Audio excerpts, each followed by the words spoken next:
So we're going to do our dessert and get that ready. Now, as I said, chocolate fondants aren't always something someone thinks about cooking on the barbecue or on over fire. So what we've done is cooked in the same sort of way we would do at home. We've got some moulds. I've made up a chocolate fondant mix, which is made with chocolate, butter, and also a little touch of flour, only a tiny amount of flour, and some eggs. We set that mould, and then I've got these lovely Dario moulds, and I've just greased them with a bit of butter, some cocoa powder, and I've half filled them. Now, normally you put these in the oven for about 200 degrees for about 8 minutes. What we've done to try and replicate that oven is to put a little bit of tin foil over the top. Just really simple. So I'm just going to do exactly the same here. Seal it over the top.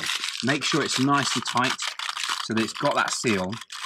And as it gets the heat from the fire, what's going to happen is it's going to start to almost steam itself and allow that little bit of a replication of the oven on top. If you haven't got some tin foil, you could use maybe a little cloche to go on top, almost like you'd be steaming your burger buns. So we're going to get those on, and then the only other thing is the salted caramel, which will just go on until it goes golden. And once it's golden, we're going to mix in the butter and then the cream, and that's it. Putting these onto the fire. And the main thing when we're putting these onto the fire is to make sure we've got an area where we can try and create as much heat as possible, but it mainly wants to be in the center area. So what we're going to be doing is actually cooking the fondants, and what you'll notice, because they're a cake, is they'll start to cook on this side, and then we're going to need to turn them halfway through cooking to allow that heat to become nice and even all around. So just popping them on, and we're just going to keep doing this. So not too hot, enough to be able to just put your hand for a minute or so onto that side. And then with the caramel, this literally just wants to go and become very hot. So we are going to have to put that onto those stoves to get nice and warm.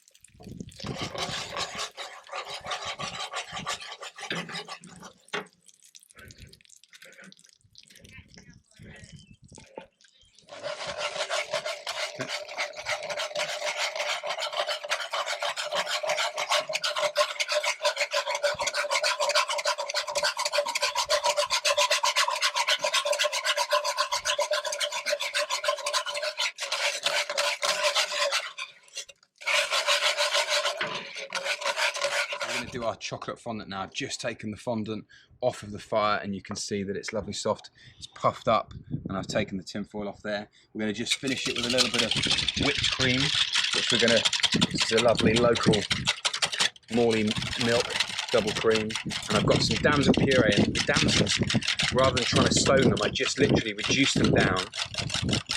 All I do is reduce them down in a pan and then strain them, put them through a sieve to be able to just remove those stones, and then whisk them up with a little bit of cream. Just start looking at that's our cream. So now we've made our lovely damson cream, which is just that damson puree, a little bit of double cream. I haven't put any sweetness in this, but you could put some vanilla or some chantilly, adding a little bit of icing sugar in. But we've got a lot of sweetness with a salted caramel sauce and this. So let's grab the chocolate fondant. I'm going to move this up so we can see onto the bowl. We're just going to give it a little score around the edge here, around the edge, and we're going to give it a little, there we go, look at that, and you've still got that lovely soft texture in. So what we're going to do is just pour a bit of our, it caught slightly on the barbecue, and the great thing is, because it caught on the barbecue, we've now got a burnt salted butter caramel, which we're just going to pour over the top. Look at that. And then we're just going to get our spoon, a little spoonful of that damson cream on the side, and that is our dark chocolate fondant cooked over the fire with a damson cream and a burnt butter salted caramel. Chocolate fondant. So we've also cooked as well that cookie dough in the little pan, and that's just slowly cooked, and you can see now that there's little oozing. Oh, look, just look at that. That little bit of chocolate on cue, oozing out. And to finish it off, a little bit of more of that lovely damson cream on top. And then a few, just for a little bit of acidity. So we've got quite a lot of sweetness in there.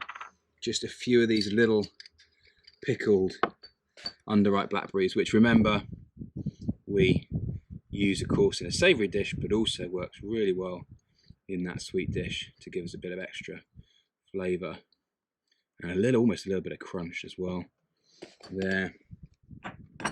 And I'm going to use some of those little toasted nuts over the top, the roasted cashews. Another little dessert cooked on fire, super cookie in a pan, damson cream, underripe pickled apples.